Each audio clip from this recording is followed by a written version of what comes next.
നമസ്കാരം.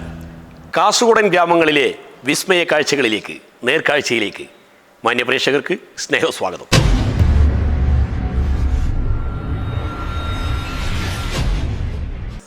കലയെത്ര ദീർഘം, സാധനാലഭ്യം, ജീവിതം എത്ര ഹ്രസ്വതരം.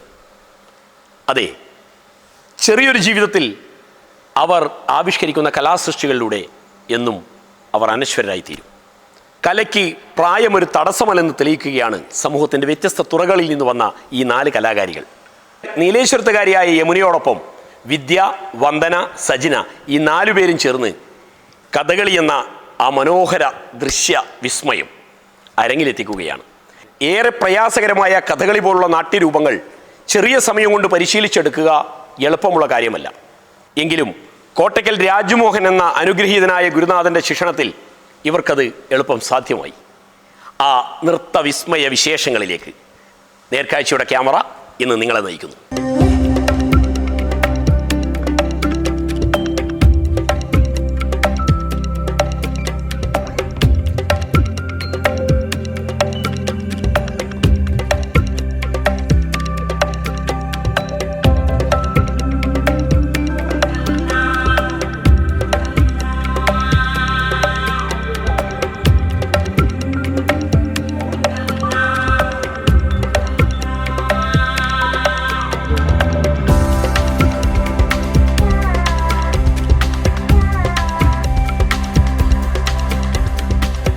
നിരവധി വർഷത്തെ അക്ഷീണമായ പരിശീലനം കൊണ്ട് മാത്രം സ്വായത്തമാക്കാവുന്ന ഒരു കലയാണ് കഥകളി.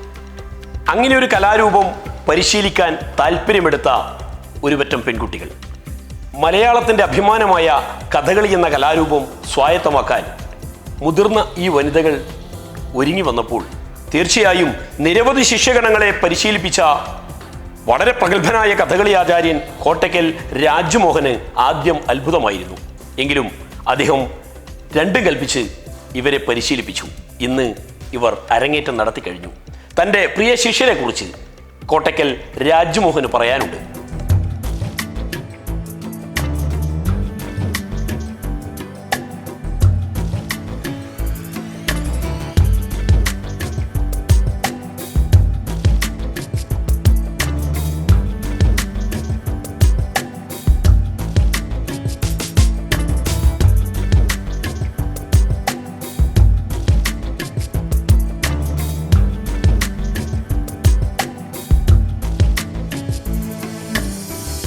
ഞാൻ കോട്ടയ്ക്കൽ രാജ്മോഹൻ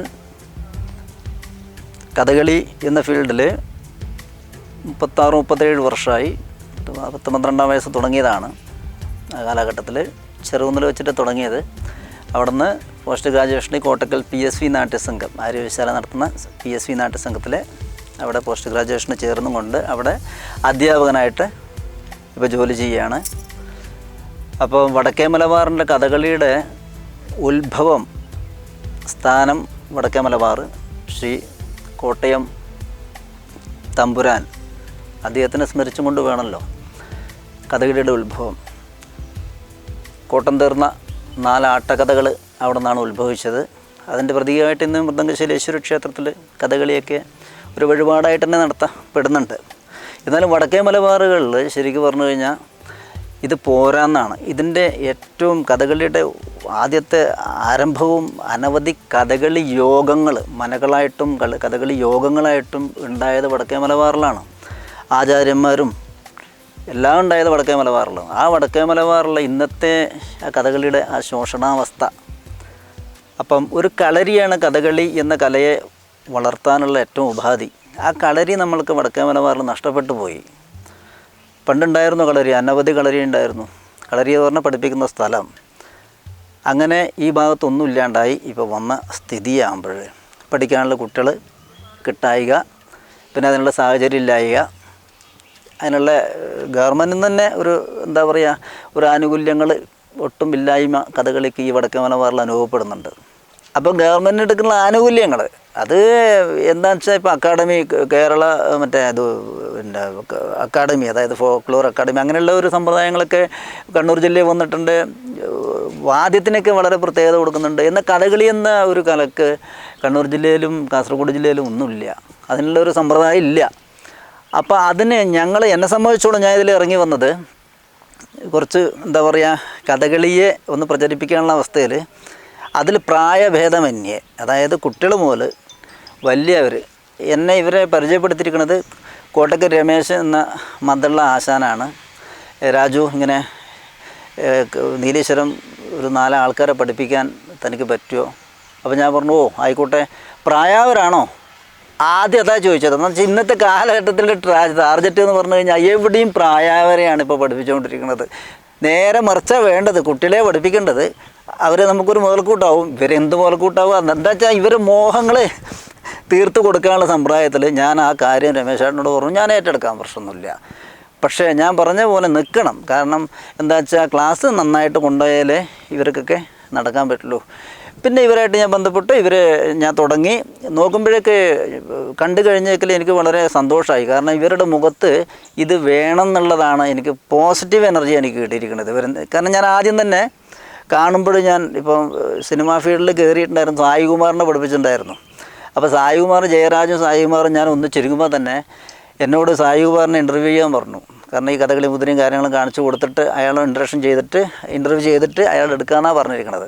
അപ്പം ഞാൻ നമ്മുടെ ആത്രേയ ലോഡ്ജാണ് ഉണ്ടായിരുന്നു. അവിടെ പോയിട്ട് അയാളെ കാണുമ്പം തന്നെ അയാളുടെ മുഖത്ത് അച്ഛൻ്റെ കൊട്ടാരക്കര ശ്രീധരൻ നായരുടെ ആ കണ്ണിൻ്റെ തീക്ഷ്ണതയും, അയാൾക്ക് എന്തോ ഈ കഥകളിയെ അല്ലെങ്കിൽ കല അദ്ദേഹത്തിലേക്ക് സ്വാംശീകരിച്ചിട്ടുണ്ട്, അദ്ദേഹത്തിൻ്റെ ഉള്ളിൽ ഈ കലയുണ്ട് എന്നുള്ള സമ്പ്രദായത്തിൽ ഞാൻ അയാളെ പഠിപ്പിക്കാൻ തുടങ്ങിയതാണ്. ഇല്ലെങ്കിൽ ഞാനന്ന് മടങ്ങി പോരേണ്ടതാണ്. അതേപോലെ തന്നെ ഇവരുടെ മുഖത്തേക്ക് നോക്കുമ്പോൾ ഇത് വേണം എന്നുള്ള ത്വര ആ കണ്ണിലും ആ മൈൻഡിലും നിറഞ്ഞിരിക്കണതുകൊണ്ട് ഞാൻ വളരെ ഇഷ്ടപ്പെട്ടിട്ട് അവരെ പഠിപ്പിക്കാൻ തുടങ്ങുക എന്ന് പറഞ്ഞു കഴിഞ്ഞാൽ ബേസിക്കായിട്ട്. കാരണം കഥകളിക്കിപ്പം ഇതിൽ എല്ലാ ആൾക്കാരും ഡാൻസും കാര്യങ്ങളൊക്കെ പഠിച്ചിട്ടുണ്ടാവില്ല. ഇപ്പോൾ ഒരു ഡാൻസ് ടീച്ചറുണ്ട്, കുറച്ച് മോഹത്തിന് പഠിച്ച ഡാൻസ് ആൾക്കാരുണ്ട്.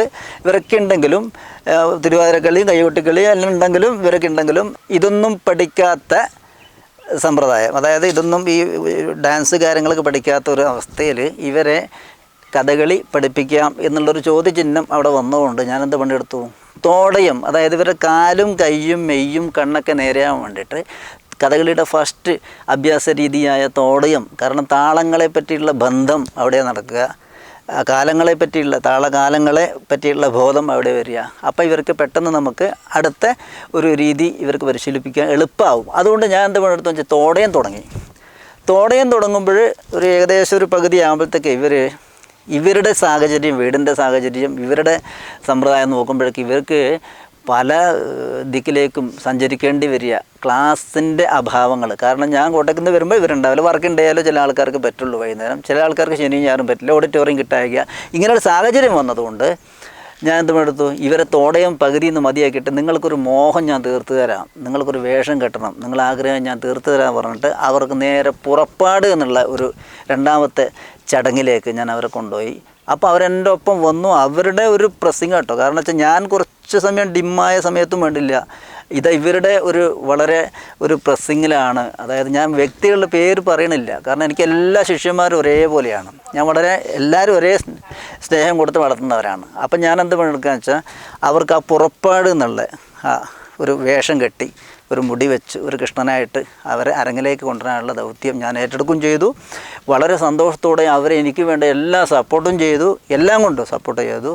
വളരെ പുഞ്ചിരിയോടുള്ള എൻ്റെ ക്ലാസ്സിൽ വന്ന് നിൽക്കലും, ഞാൻ ആ ദേഷ്യം പിടിച്ച് വന്നാൽ ഞാൻ പെട്ടെന്ന് ഇവരെ മുഖത്ത് നോക്കി ഇവരിൽ തമാശ പറഞ്ഞിട്ട് ഇവരിലേക്കുള്ള ദേഷ്യമൊക്കെ തീർത്ത് കൊടുക്കുന്ന ഒരു അവസ്ഥയൊക്കെ പണ്ടുണ്ടായിരുന്നു. അടിയടക്കം എത്തിയിട്ടുണ്ടായിരുന്നു. പക്ഷേ അവരെ നൈസായിട്ട് ആ സ്റ്റെപ്പുകൾ അടി വരണ മുന്നേ സ്വായത്തമാക്കാൻ പറ്റില്ല. കാരണം ഈ വയസ്സ് ഏറിക്കഴിഞ്ഞാൽ ശരീരവും മനസ്സും അവയവങ്ങളൊന്നും നമ്മൾ ഈ വിചാരിച്ച പോലെ പറ്റൂല. ഞങ്ങൾ ചെറുപ്പകാലത്ത് തന്നെ ഞാൻ എന്നെ കുറേ അടി കൊണ്ടിട്ടാണ് വളർന്നിരിക്കുന്നത് ഗുരുനാഥൻ്റെ ആ കാലത്ത്, ചെറിയ കുട്ടിയായിരിക്കണം. പിന്നെ ഈ വയസ്സായ 57, 50, 46 വയസ്സായവരെ എങ്ങനെയാണ് ബുദ്ധി സ്ഥിരം നിൽക്കുക? ഈ കല പഠിക്കണമെങ്കിൽ പണ്ട് മുതലൊക്കെ ഒരു വിധിയുണ്ട്. 12ാം വയസ്സ് മുതൽ ഒരു ഗുരുനാഥനടുക്ക കൊണ്ടാക്കലാണ് കഥകളി പഠനത്തിൻ്റെ ഏറ്റവും വലിയ ആവശ്യം. ആ 12ാം വയസ്സ് കൊണ്ടായി കഴിഞ്ഞാൽ അവനത് അങ്ങനെ ഗുരുനാഥനെ ഏൽപ്പിച്ചു കഴിഞ്ഞാൽ ആ ഗുരുനാഥനാണ് ഇവനെ നേരെ വളർത്തിയിട്ട് ഒരു ഒരു കലാകാരനാക്കി മാറ്റുക. അങ്ങനത്തെ ഒരു രീതി ഒരു ക്യാപ്സൂളെന്ന് പറയാൻ പറ്റില്ല, വളരെ സാഹസികമായിട്ട് വളരെ അധ്വാനിച്ചിട്ട് വളരെ കഷ്ടപ്പെട്ടിട്ട് അവരെല്ലാ കാര്യങ്ങളും മാറ്റിവെച്ചും കൊണ്ട് കഥകളി എന്ന ആ കലയോടുള്ള ആത്മാർത്ഥമായുള്ള ആ സ്നേഹത്വര കൊണ്ട് അവർ വന്ന് പഠിച്ച് വളരെ നല്ല സന്തോഷത്തോടുകൂടി നീലീശ്വരൻ തന്നെ ഒരു നല്ലൊരു കാവൽ അവരുടെ അരങ്ങേറ്റം അവിടെ ചെയ്യാൻ നടക്കുകയും അതിൽ വളരെ എന്താ പറയുക ആയിരക്കണക്കിന് ജനങ്ങളാണ് അവിടെ വന്ന് കൂടിയിരിക്കുന്നത്. കാരണം കഥകളി എന്ന് പറയുമ്പോൾ ആ അമ്പലത്തിലധികം ആൾക്കാർ വരാറില്ല, എന്നാലും ആയിരക്കണക്കിന് ആൾക്കാർ വന്നിട്ട് അവരനുഗ്രഹിച്ചും കൊണ്ട് എനിക്ക് വളരെ സന്തോഷം. കാരണം അരങ്ങേറ്റം കഴിഞ്ഞുകൂടി ഞാൻ വളരെ സന്തോഷവാനായി മാറി. എനിക്ക് ഈ ദൗത്യം പൂർത്തിയാക്കാൻ പറ്റിയല്ലോ. അങ്ങനെ കഥകളി എന്ന പ്രചാരത്തിൻ്റെ ഭാഗമായിട്ട് നടത്തത്തിൽ ഒരു നാഴികക്കല്ല് അവിടെ പൂർത്തിയാക്കി വെച്ചു. ഇനിയും ഞാൻ അതിനു വേണ്ടി ശ്രമിക്കുകയാണ്. കാരണം ഇവരെ പോലത്തെ ബാച്ചും ഇവരെ താഴെയുള്ള ബാച്ചും ഇവരെ മേലെയുള്ള 75 ആൾക്കാർ വയസ്സായുള്ള ആൾക്കാരെയും പഠിപ്പിക്കാനുള്ള തയ്യാറായിട്ട് ഞാൻ നിൽക്കുന്നുണ്ട് എപ്പോഴും നീലീശ്വരം. അപ്പം ഇനിയും ഇവർ പഠിക്കണം എന്ന് പറയുന്നുണ്ട്. ഇവർക്ക് ഇനിയും വേഷങ്ങൾ, അതായത് കഥാപാത്രങ്ങൾ, കഥയിലെ കഥാപാത്രങ്ങളായിട്ട് ഇവർ അരങ്ങേറണം എന്ന് പറയുന്നുണ്ട്. നമ്മളതിന് വേണ്ടിയുള്ള ശ്രമം തുടങ്ങിയിട്ടുണ്ട്. ഒരു മൃദംഗശൈലേശ്വരി യാത്രയൊക്കെ ഇങ്ങനെ നടക്കുന്നുണ്ട്. അപ്പോൾ ഇവർക്ക് പറ്റുന്ന രീതിയിൽ ഓരോ ക്യാപ്സൂൾ ഓരോ പദങ്ങളായിട്ട് ഇവർക്ക് ഓരോ കഥാപാത്രങ്ങളായിട്ട് അവതരിപ്പിക്കേണ്ട എല്ലാ സാഹചര്യവും ഞാൻ ഉണ്ടാക്കി കൊടുക്കുകയാണ്. ഇവിടുന്ന് അങ്ങോട്ട് അതിനു വേണ്ടി നമ്മളെല്ലാവരും കൂടി ഒന്നിച്ച് പ്രയത്നിക്കുന്നതായിരിക്കും.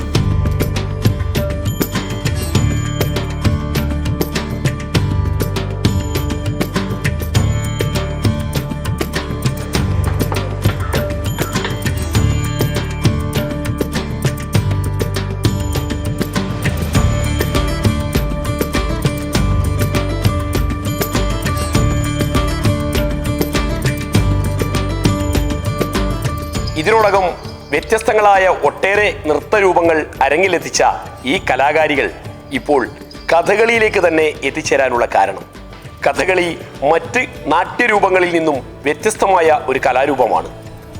ഏറെ പ്രയാസകരമായ ഇതിൻ്റെ പരിശീലനം, അതിൻ്റെ ഉടുത്തുകെട്ട്, ചമയം ഒക്കെ ഒരു പരീക്ഷണമാണെന്ന് അറിഞ്ഞുകൊണ്ട് തന്നെ കഥകളിയെ ഇവർ പ്രണയിക്കാനുള്ള കാരണം.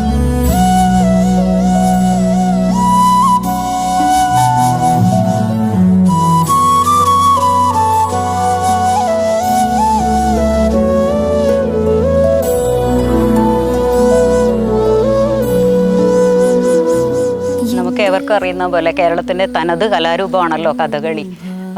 ഈ കേരളത്തെ പ്രശസ്തി ആക്കുന്നതിൽ വളരെ ഒരു പ്രാധാന്യം കഥകളി എന്ന കലാരൂപത്തിനുണ്ട്.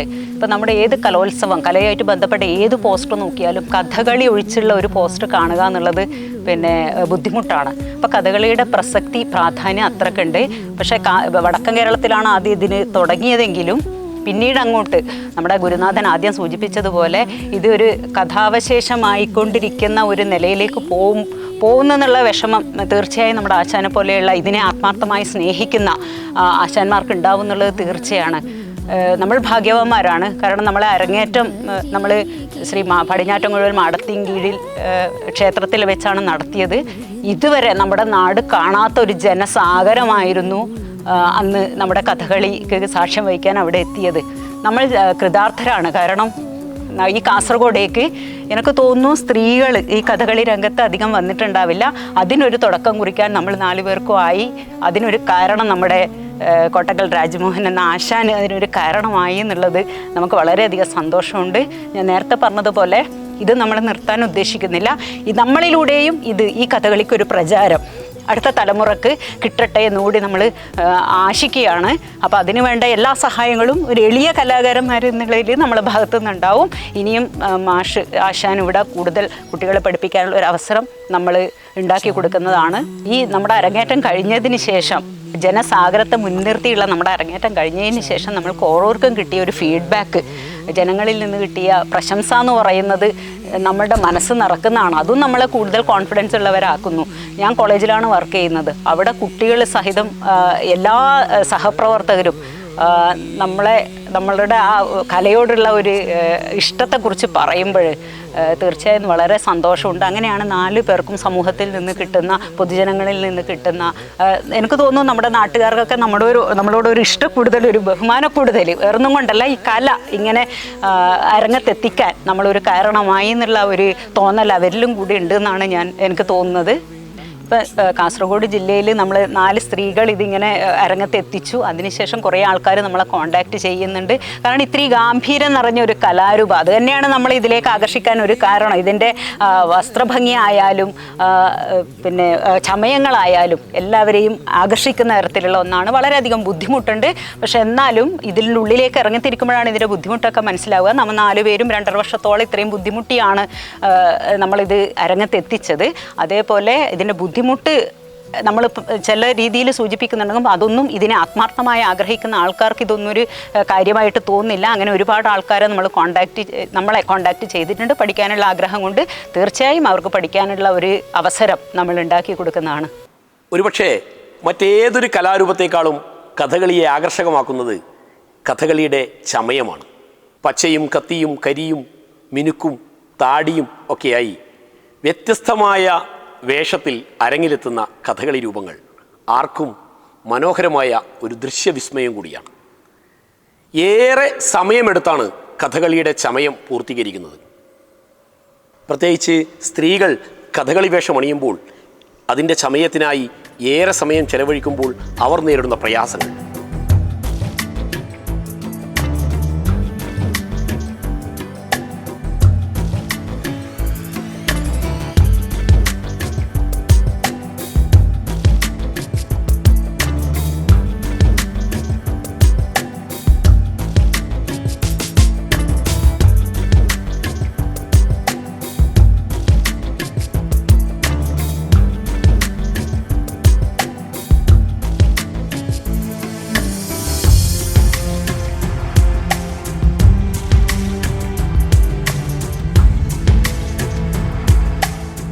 ഇതിൻ്റെ മേക്കപ്പ് എന്ന് പറയുന്ന ഒരുപാട് ബുദ്ധിമുട്ടാണ്. 2-3 മണിക്കൂർ കിടന്നിട്ടാണ് ഈ ചുട്ടിയെല്ലാം ചെയ്യുന്നത്. നമ്മളെല്ലാം കുറച്ച് വയസ്സായ ആൾക്കാരായതുകൊണ്ട് ഇങ്ങനെ ഒരു 2-3 മണിക്കൂർ കിടക്കുക എന്നെല്ലാം പറയുമ്പോൾ ഭയങ്കര ബുദ്ധിമുട്ട് തന്നെയാണ്. 3-4 മണിക്കൂർ ഈ ചുട്ടി കുത്ത് നിൽക്കുക എന്ന് പറയുമ്പോൾ തന്നെ പിന്നെ വർത്താനൊന്നും പറയാനൊന്നും പറ്റില്ല, വെള്ളം കുടിക്കാൻ പറ്റും. അങ്ങനെ ഒരുപാട് സഹിച്ചിട്ടാണ് നമ്മളതിന് പൂർത്തിയാക്കിയത്. ഒരുപാട് കഷ്ടപ്പെട്ടിന്. പക്ഷെ എന്നാലും നമ്മളൊരാഗ്രഹം പൂർത്തിയാക്കി. ഇനിയും നമ്മളിത് മുന്നോട്ട് കൊണ്ടുപോകാൻ തന്നെയാണ് തീരുമാനം. പുതിയ കഥ പഠിക്കണമെന്ന് ആഗ്രഹമുണ്ട്. മാഷോട് അത് പറഞ്ഞിട്ടുണ്ട്. മാഷത് ചെയ്യാമെന്ന് പറഞ്ഞ് ഇപ്പം മാഷക്ക് കുറച്ച് തിരക്കാണ്. ഇപ്പം കളീൻ്റെ എല്ലാം ഒരു സമയമായതുകൊണ്ട് മാഷക്ക് കുറച്ച് ബുദ്ധിമുട്ടാണ് വരാൻ.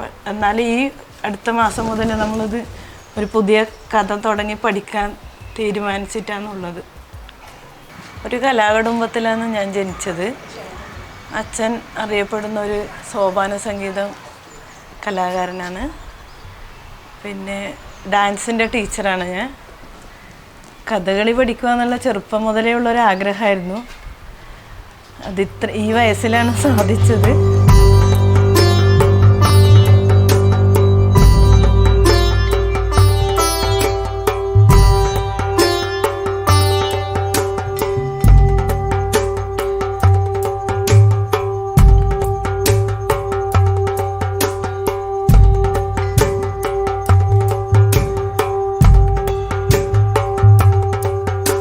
ഒരേ സമയത്തും വീട്ടകങ്ങളിലും അധ്യാപന രംഗത്തും കലാരംഗത്തും ശോഭിക്കുന്ന 4 സ്ത്രീരത്നങ്ങൾ.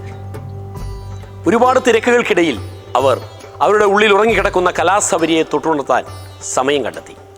അതെ, ഏറെ ബുദ്ധിമുട്ടുള്ള ഒപ്പം നിരന്തരമായ പരിശീലനം ആവശ്യമുള്ള കഥകളി പരിശീലിക്കാൻ അവർ കണ്ടെത്തിയ സമയം എങ്ങനെയായിരുന്നു? ഇതിൻ്റെ പരിശീലന ഘട്ടങ്ങൾ നമുക്കറിയാം. നമ്മൾ 4 ആളെയും സ്വന്തം മക്കളെ പോലെ കരുതി നമ്മൾക്ക് അത്രയും സീരിയസ് ആയ രീതിയിൽ ശിക്ഷണം തന്നുകൊണ്ട് നമ്മുടെ ഒരു ആഗ്രഹ പൂർത്തീകരണത്തിന് നമ്മളെ സഹായിച്ച നമ്മുടെ ആശാന് നന്ദി പറഞ്ഞുകൊണ്ട് തന്നെ ഞാൻ തുടങ്ങുകയാണ്. എന്നെ സംബന്ധിച്ചിടത്തോളം ശരിക്കും കലയെയും കലാകാരന്മാരൊക്കെ ഭയങ്കര ഒരു ബഹുമാനം ഇഷ്ടമൊക്കെയാണ്. അപ്പം ഞാൻ ഇതുവരെ ഈ നൃത്തത്തിൻ്റെ ഒരു ഫീൽഡിലേക്ക് വന്നിട്ടില്ല. ചെറിയ രീതിയിൽ ചിത്രം വരക്കും, പാട്ടുപാടും എന്നല്ലാണ്ട് നൃത്തത്തിൻ്റെ രീതിയിൽ ഈ ഫീൽഡിലേക്ക് ഞാൻ വന്നിട്ടില്ല. ഇപ്പോൾ എൻ്റെ മോളെയും കൊണ്ട് ഞാൻ ഡാൻസ് ക്ലാസ്സിൽ പോകുന്ന സമയത്ത് നൃത്തത്തോടൊരു ഭയങ്കര ഒരു താല്പര്യം മുന്നത്തെക്കാളും കൂടുതൽ വരികയും, പിന്നെ ഈ കോവിഡ് സമയത്തൊക്കെ നമ്മൾ ഈ മഞ്ജു വാര്യർ അമ്മയൊക്കെ ഇത്രയും വലിയ പ്രായത്തിൽ മോഹിനിയാട്ടമൊക്കെ പഠിച്ച് അവതരിപ്പിച്ചൊരു വാർത്തയൊക്കെ കണ്ടിട്ടാകുമ്പോൾ ഞാനും ചിന്തിച്ചു തുടങ്ങി എന്തുകൊണ്ട് നമ്മൾക്കും ഇതൊന്ന് പരീക്ഷിച്ചുകൂടാന്ന്.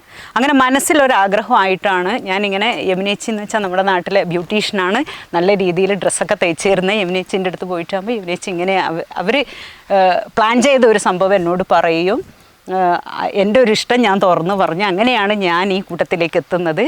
ഇവരൊക്കെ മുന്നേ ഡാൻസ് പഠിച്ചിട്ടുണ്ട്. അതുകൊണ്ട് എനിക്കൊരു ആശങ്കയായിരുന്നു എത്രത്തോളം എനിക്കിത് സക്സസ് ആവുമോ, എന്നെ സംബന്ധിച്ചിടത്തോളം ഇത് പഠിച്ചെടുക്കാൻ പറ്റുമോ എന്നുള്ള വലിയൊരു ആശങ്കയായിരുന്നു. നമ്മുടെ ആശാൻ എനിക്ക് തന്ന ഒരു കോൺഫിഡൻസ്, എന്നിലുണ്ടാക്കിയ ഒരു ആത്മവിശ്വാസം കൊണ്ട് മാത്രമാണ് എനിക്കിത് വളരെ വിജയകരമായി എൻ്റെ ആഗ്രഹം പൂർത്തീകരിക്കാൻ സാധിച്ചത്.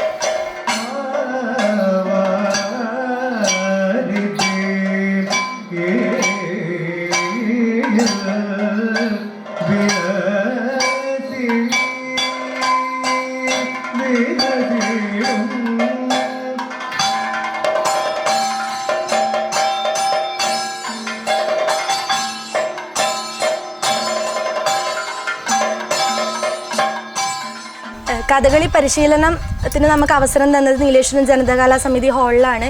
അപ്പോൾ ഇതുപോലെയുള്ള ഒഴിവ് ദിവസങ്ങൾ, ശനി ഞായർ ദിവസങ്ങളിലാണ് മാഷ് വന്ന് ഞങ്ങളെ പഠിപ്പിക്കും. കുറച്ചധികം സമയമെടുത്ത് പഠിപ്പിക്കും. പിന്നീടുള്ള ദിവസങ്ങളിൽ ഞങ്ങൾ ഒരു 1-2 മണിക്കൂർ വന്ന് പ്രാക്ടീസ് ചെയ്തിട്ടാണ് പരിശീലനം മുന്നോട്ട് കൊണ്ടുപോയത്. അതിലുണ്ടായിരുന്നൊരു തടസ്സം എന്ന് പറയുന്നത് ഇത് തന്നെയാണ്. 4 ആൾക്കാരും 4 മേഖലകളിൽ നിന്ന് 4 സ്ഥലങ്ങളിൽ നിന്ന് വരുന്ന ആൾക്കാരാണ്. അപ്പോൾ ഒന്നിച്ച് വരിക എന്നുള്ളത് കുറച്ച് ബുദ്ധിമുട്ടായിരുന്നു. എന്നാലും എല്ലാവരുടെ 4 ആളുടെ ഉള്ളിലും എത്രയും പെട്ടെന്ന് അരങ്ങത്തെത്തുക എന്നുള്ളൊരാഗ്രഹം ഉള്ളത് കൊണ്ട് തിരക്കുകൾ മാറ്റി വെച്ചിട്ട് വന്നതാണ്. അതുപോലെ തന്നെയാണ് ഗുരുനാഥനും. ഒരിക്കലും എനിക്ക് തോന്നുന്നില്ല ഇത്രയൊരു ചെറിയ കാലയളവ് 2.5 വർഷമൊന്നും പോരാ കഥകളി എന്ന് പറയുന്നതൊന്ന് അഭ്യസിച്ചെടുക്കാൻ. അപ്പോൾ മാഷിനോടാണ് ആ കടപ്പാട് പറയാനുള്ളത്. അത്രയും ചിട്ടയായി ഞങ്ങളൊക്കെ പേടിച്ചിട്ടാണ്, വേറെ ആരും പേടിയില്ലെങ്കിൽ മാഷെ പേടിയെന്നാണ് എല്ലാവരും തമാശയായിട്ട് പറയുക. അത്രയും പേടിച്ച് ഞങ്ങൾ ആ ഒരു മാഷിൻ്റെ ആ ഒരു ശിക്ഷണം കൊണ്ട് തന്നെയാണ് ഇങ്ങനെ ഇത്രയും പെട്ടെന്ന് അരങ്ങത്തെത്താൻ ഞങ്ങൾക്ക് സാധിച്ചത്. മറ്റു നൃത്തരൂപങ്ങളിൽ നിന്ന് വസ്ത്രത്തിലായാലും അതുപോലെ മേക്കപ്പിലായാലും ഒരുപാട് വ്യത്യാസം കഥകളിക്കുണ്ട്. അപ്പോൾ എന്നെയൊക്കെ കുട്ടിക്കാലത്ത് ആകർഷിച്ചത് അതാണ്, ഡ്രസ്സ് അതുപോലെ മേക്കപ്പ്. അതായിരുന്നു ആദ്യം അതിലേക്ക് എന്നെ ആകർഷിച്ചത്. പിന്നീട് മനസ്സിലായി കഥകളി എന്ന് പറയുമ്പോൾ അതിനൊരു ദൈവികത്വം ഉണ്ട് എന്നുള്ളത്. അപ്പോൾ അത് പഠിച്ചെടുക്കുക എന്നുള്ളത് എനിക്ക് തോന്നുന്നു എല്ലാ ആൾക്കാരുടെ ഒരു സ്വപ്നമായിരിക്കും, ജീവിതത്തിൽ ഒരിക്കലെങ്കിലും കഥകളി വേഷത്തിൽ ഒന്ന് അരങ്ങത്തെത്തുക എന്നുള്ളത്.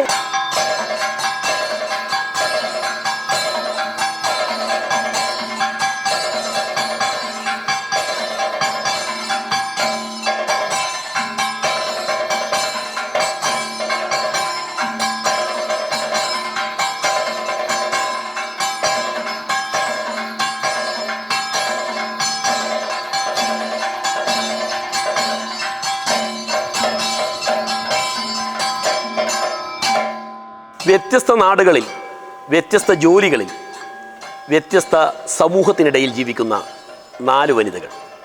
ഇവർ എങ്ങനെയാണ് കേരളത്തിൻ്റെ ഈ സ്വന്തം കലാരൂപം കഥകളി എന്ന അതിസുന്ദരമായ ദൃശ്യ വിസ്മയം രംഗത്ത് അവതരിപ്പിക്കാൻ ഒത്തുകൂടിയതെന്നറിയണ്ടേ?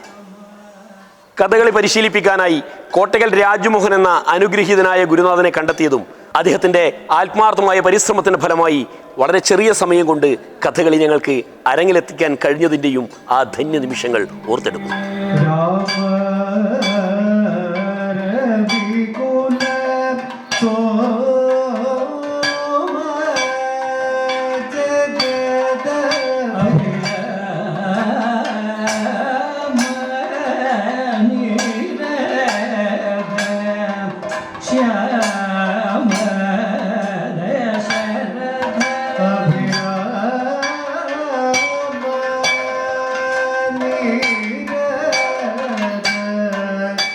അപ്പം ഞാൻ സൂചിപ്പിച്ച പോലെ മോളുടെ ഡാൻസ് ക്ലാസ്സിൽ അവർക്ക് കുറച്ച് സമയം കിട്ടിയാലും മോളുടെ പ്രാക്ടീസൊക്കെ വീട്ടിൽ വന്നാണ് നടത്തുന്നത്. അപ്പോൾ അതിന് വലിയൊരു സഹായം എന്ന് വെച്ചാൽ എനിക്കെന്തോ ഒരു താല്പര്യമുള്ള പോലെ ചെറിയ കാര്യങ്ങളൊക്കെ അവിടെ നിന്ന് നോക്കി ഞാനെല്ലാം മോൾക്ക് ശരിയായ രീതിയിൽ പറഞ്ഞു കൊടുക്കുമ്പോൾ മോളും എന്നോട് പറഞ്ഞു, അമ്മ പണ്ടേ പഠിക്കണമായിരുന്നു, നമുക്ക് ചെറിയൊരു എവിടെയോ ഒരു താല്പര്യം ഉണ്ട് എന്നൊക്കെ മോളും എന്നോട് പറഞ്ഞിട്ടാകുമ്പോൾ എനിക്ക് കുറച്ചുകൂടി ഒരു ആത്മവിശ്വാസം വന്നു. പിന്നെ ഏതൊരു കാര്യം വിജയകരമായി പൂർത്തീകരിക്കണമെങ്കിൽ നമ്മളെ കുടുംബത്തിൻ്റെ സപ്പോർട്ടില്ലാതെ നമുക്കത് പറ്റുകയില്ല. പട്ള ഹയർ സെക്കൻഡറി സ്കൂൾ അധ്യാപകനായ ബാലേന്ദ്രനാണ് എൻ്റെ ഭർത്താവ്. അവരുടെ അകമഴിഞ്ഞ സപ്പോർട്ട് അതുകൊണ്ട് മാത്രമാണ് എനിക്കിത് ഇങ്ങനെ പൂർത്തിയാക്കാൻ സഹായിച്ചത്. അപ്പം നമ്മൾ ഈ ഒരു പുറപ്പാടാണ് ഇപ്പോൾ അവതരിപ്പിച്ചത്. അതിൽ നമ്മൾ ഈ കഥകളി പഠനം ഇതോടെ നിർത്താനല്ല നമ്മുടെ ഉദ്ദേശം. തുടർച്ചയായിട്ട് നമ്മൾ അതിന് ശേഷം 3-4 സ്റ്റേജ് പെർഫോമൻസ് സ്റ്റേജിൽ അവതരിപ്പിക്കാനുള്ള അവസരം നമ്മൾക്ക് കിട്ടി. അടുത്ത പുതിയൊരു കഥ പഠിച്ച് അവതരിപ്പിക്കുകയാണ് നമ്മളുടെ അടുത്ത ഉദ്ദേശം. അതിനുള്ള കഥ നമ്മൾ തുടങ്ങി വെച്ചു. ഇപ്പം കഥകളിയുടെ സമയത്ത് മാഷ്ക്ക് കുറച്ച് നമ്മുടെ ആശാന് കുറച്ച് തിരക്കുള്ള ഒരു ഷെഡ്യൂൾ ആയതുകൊണ്ട് ഇപ്പോൾ കുറച്ച് പതുക്കെയാണ് പോകുന്നത്. പക്ഷേ ഈ ഫെബ്രുവരി മാസത്തോടെ അത് കൂടുതൽ ഊർജിതമായി നമ്മൾ തുടരുന്നതാണ്.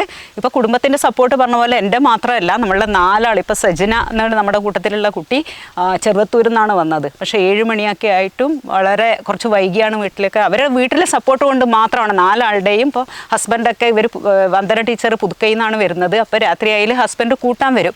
അപ്പോൾ നമ്മളുടെയൊക്കെ കുടുംബത്തിൻ്റെ ഒരു സപ്പോർട്ട് കൂടി, മക്കളുടെയും കുടുംബത്തിൻ്റെയൊക്കെ ഒരു സപ്പോർട്ട് കൂടി നമ്മൾക്ക് കിട്ടിയത് വലിയൊരു ഗുണകരമായൊരു കാര്യം തന്നെയാണ്.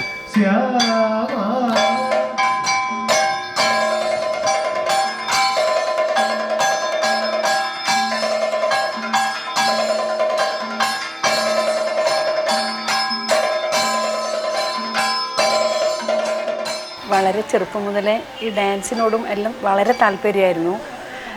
കോളേജ് കാലം വരെ നീലേശ്വരം ചിന്മയ മിഷൻ വുമൻസ് കോളേജിലാണ് ഞാൻ ഡിഗ്രി പഠനമെല്ലാം ഉണ്ടായിരുന്നത്. കോളേജ് ഡേയിലെല്ലാം കളിച്ചിട്ടുണ്ടായിരുന്നു. ആ സമയത്ത് കോളേജ് ഡേക്കെല്ലാം കളിച്ചിട്ടുണ്ടായിരുന്നു. അതിനോട് പിന്നെ ഡിഗ്രി സെക്കൻഡ് ഇയർ ഉണ്ടാകുമ്പോൾ എൻ്റെ വിവാഹം കഴിഞ്ഞു. അതിനുശേഷം പിന്നെ ഈ ഡാൻസെല്ലാം ഒന്ന് നിർത്തി. പിന്നെ അതിനുശേഷം കുട്ടികളെല്ലാം ആയതിനു ശേഷം ചെറിയ മോന് ഭയങ്കര താല്പര്യമായിരുന്നു ഈ ഡാൻസിൽ. അവനും ഞാനും കൂടെ ഒരു രാധാകൃഷ്ണ നൃത്തം, അത് വളരെയധികം ജനശ്രദ്ധയെ ആകർഷിച്ച ഒരു പരിപാടിയായിരുന്നു. കാരണം ആ ഒരു കല്യാണം കഴിഞ്ഞ് കുട്ടികളായി പിന്നെ ആ ഒരു മേഖലയിലേക്ക് ആ സമയത്തൊന്നും ആരും തിരിച്ചു പോക്കില്ല. പക്ഷേ ഇപ്പോൾ എന്ന് പറഞ്ഞാൽ അതിനെല്ലാം കുറേ മാറ്റം വന്നിട്ടുണ്ട്. അപ്പോഴേ ഉണ്ട് എനിക്കൊരു താല്പര്യം ഈ കഥകളി എന്തെങ്കിലും ഒരു വേറിട്ടിട്ട് ആ ഒരു ചെയ്യണം എന്നുള്ളൊരു ഇത് ഭയങ്കരമായിരുന്നു.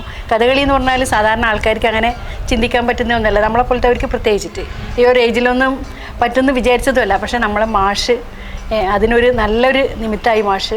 അതുകൊണ്ട് നമുക്ക് ആ ഒരു അരങ്ങേറ്റം നന്നായിട്ട് ചെയ്യാൻ പറ്റി. വളരെ നല്ല ജനക്കൂട്ടായിരുന്നു അന്ന് നമ്മൾ അരങ്ങേറ്റത്തിന് NSS ഓഡിറ്റോറിയത്തിൽ ഉണ്ടായിരുന്നത്.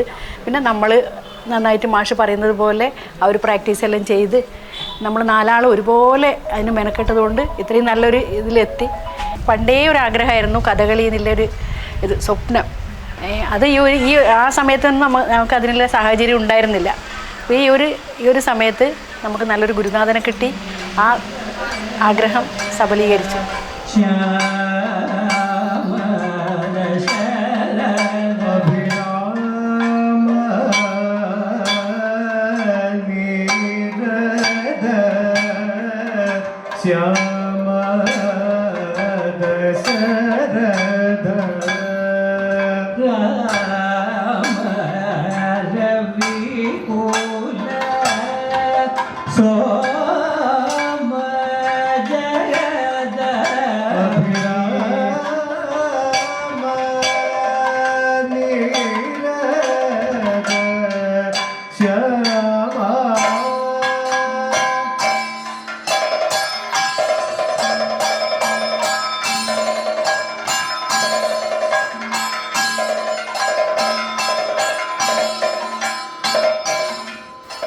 പത്താം വയസ്സ് മുതൽ നൃത്തം അഭ്യസിക്കുന്നുണ്ടെങ്കിലും മനസ്സിൽ വലിയൊരു സ്വപ്നമായിരുന്നു കഥകളി എന്നുള്ളത്. അപ്പോൾ അതിലേക്ക് തന്നെ എനിക്കൊരു അവസരം തന്നത് യമുനമ്മയാണ് എന്നെ വിളിച്ച് ഇതുപോലെ കഥകളിയുടെ ക്ലാസ് തുടങ്ങുന്നുണ്ട്, താല്പര്യം ഉണ്ടെങ്കിൽ വരണം എന്ന രീതിയിൽ പറഞ്ഞത്. അപ്പോൾ ഒന്നും ആലോചിക്കാണ്ട് അങ്ങനെയാണ് ഞാൻ ഈ ഒരു ടീമിലേക്ക് വരുന്നത്. പിന്നെ പറയാനാണെങ്കിൽ കൊറോണക്ക് ആ ഒരു ഗ്യാപ്പ് വന്നതുകൊണ്ടാണ് ഇത്രയും താമസിച്ചത് അരങ്ങേറ്റത്തിന്. 2.5 വർഷത്തെ ചിട്ടയായ പരിശീലനം അത് തന്നെയാണ് ഇങ്ങനെ ഒരു അരങ്ങേറ്റത്തിലേക്ക് എത്തിച്ചത്. പിന്നെ ഞങ്ങളുടെ ഗുരുനാഥനെ കുറിച്ച് പറയാനാണെങ്കിൽ അദ്ദേഹത്തിൻ്റെ ശിക്ഷണം അതൊന്നുകൊണ്ട് മാത്രമാണ്. പലരും പല മേഖലകളിൽ പ്രവർത്തിക്കുന്ന ആൾക്കാരാണ്, ഒത്തുചേരാൻ ഒരുപാട് ബുദ്ധിമുട്ടുള്ള ആൾക്കാരാണ്. എന്നിരുന്നാലും അദ്ദേഹത്തിൻ്റെ ചിട്ടയായ പരിശീലനം കൊണ്ട് മാത്രമാണ് ഞങ്ങൾ ഒന്നിച്ചിരുന്ന് പഠിക്കാനും പരിശീലിക്കാനും അരങ്ങേറ്റം ചെയ്യാനും ഞങ്ങൾക്ക് സാധിച്ചത്. പിന്നെ പറയാനാണെങ്കിൽ ക്ലാസിക്കൽ ആയിട്ട് നൃത്തം അഭ്യസിച്ചിട്ടുണ്ടെങ്കിലും കഥകളി മുദ്ര അല്ലെങ്കിൽ ചുവട് എന്ന് പറയുന്നത് അതിൽ നിന്ന് ഒരുപാട് വ്യത്യാസമാണ്. പഠിച്ചെടുക്കാൻ കുറച്ച് ബുദ്ധിമുട്ടാണ്. 2.5 വർഷം എനിക്ക് മതിയാവുമെന്ന് അറിയില്ല. അതിനൊക്കെ നന്ദി പറയാനുള്ളത് ഗുരുനാഥനോട് മാത്രമാണ്.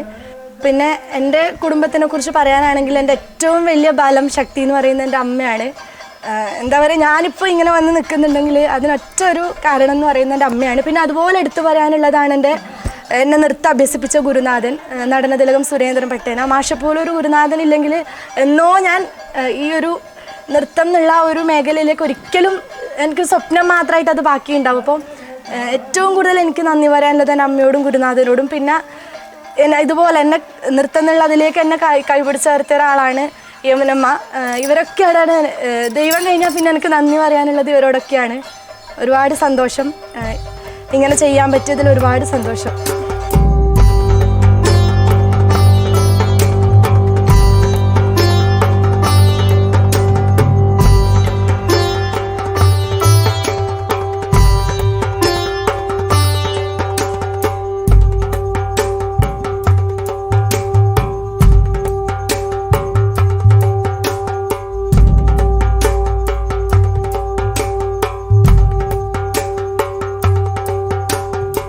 കുടുംബ പരിപാലനവും ഔദ്യോഗിക കൃത്യനിർവഹണവുമല്ലാതെ മറ്റൊരു ജോലിയും ചെയ്യരുത് പെണ്ണ് എന്ന പാരമ്പര്യവാദത്തെ തച്ചുടച്ചുകൊണ്ട് അരങ്ങിൽ വിസ്മയം തീർക്കുകയാണ് ഈ 4 വനിതകൾ. അതെ, അതും കഥകളിയിലൂടെ. ഏറെ പ്രയാസകരമായ കഥകളി അരങ്ങിലെത്തിച്ച് നൃത്തവിസ്മയം തീർത്ത 4 കലാകാരികൾ. അവരുടെ കഥകളി വിശേഷങ്ങളിലേക്കാണ്, കലാവിശേഷങ്ങളിലേക്കാണ് നേർക്കാഴ്ചയുടെ ക്യാമറ ഇന്ന് നിങ്ങളെ നയിച്ചത്. ഇനിയും ഒരുപാട് അരങ്ങുകളിൽ തിളങ്ങാൻ, അടുക്കളയിൽ നിന്ന് അരങ്ങിലെ വിസ്മയമാവാൻ ഈ കലാകാരികൾക്ക് സാധിക്കട്ടെ എന്ന് ആത്മാർത്ഥമായി ആശംസിച്ചുകൊണ്ട് നേർക്കാഴ്ചയുടെ ഈ അധ്യായം ഇവിടെ പൂർണ്ണമാവുകയാണ്. അടുത്ത ആഴ്ച മറ്റൊരു വേറിട്ട കാഴ്ചയുമായി, വിസ്മയ കാഴ്ചയുമായി നമുക്ക് വീണ്ടും കാണാം. നന്ദി, നമസ്കാരം.